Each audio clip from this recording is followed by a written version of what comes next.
now playing audio. I can press the skip forward and play different audio. All of this with standards-based HTML tags.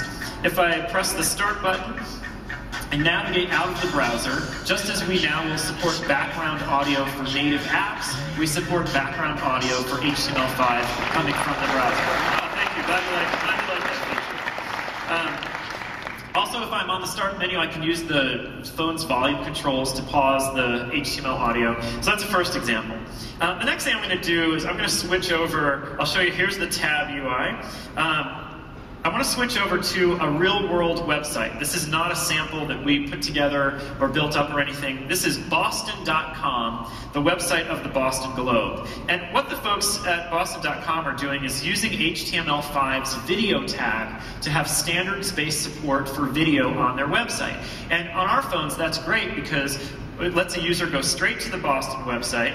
I'm going to navigate over here, press play on the video, and you see H.264 video, natively supported on the phone. It's quick to load, it streams very nicely.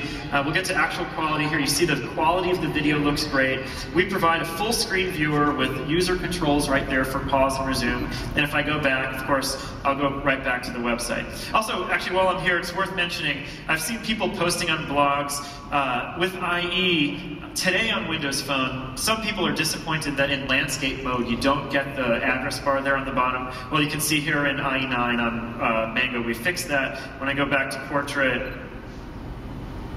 it rotates around and moves back to the bottom. So that new design helps to make the landscape and portrait experiences a little bit more consistent. Okay, one more demo. Now I'm going to switch over to favorites, and I'm going to move this USB cable out of the way. Hopefully I keep my connectivity. And I want to show you an example of the performance benefit that some HTML5 sites are going to get with the hardware acceleration that's built in. So let me bring some friends on stage here alongside our Windows Phone. I've got an iPhone 4 and Nexus S and Windows Phone 7 running IE9. Remember, same IE9 core browsing engine with hardware acceleration onto the phone. So what we're going to do is we're going to load an HTML5 speed reading demo on all three of the phones. So let me try to get these ready, and I'm going to do my best to launch them basically simultaneously. In fact, I'm just going to give the iPhone a little head start here because I have only 2 fingers. So we'll start the HTML5 speed reading there, and I'm going to start these two at the same time. Ready? Here we go. 1, 2, 3, go. And let's watch these browsers in action. Now down at the bottom, what you'll see is a frame rate. And you can see the hardware acceleration gets the Windows Phone frame rate up to 23 here.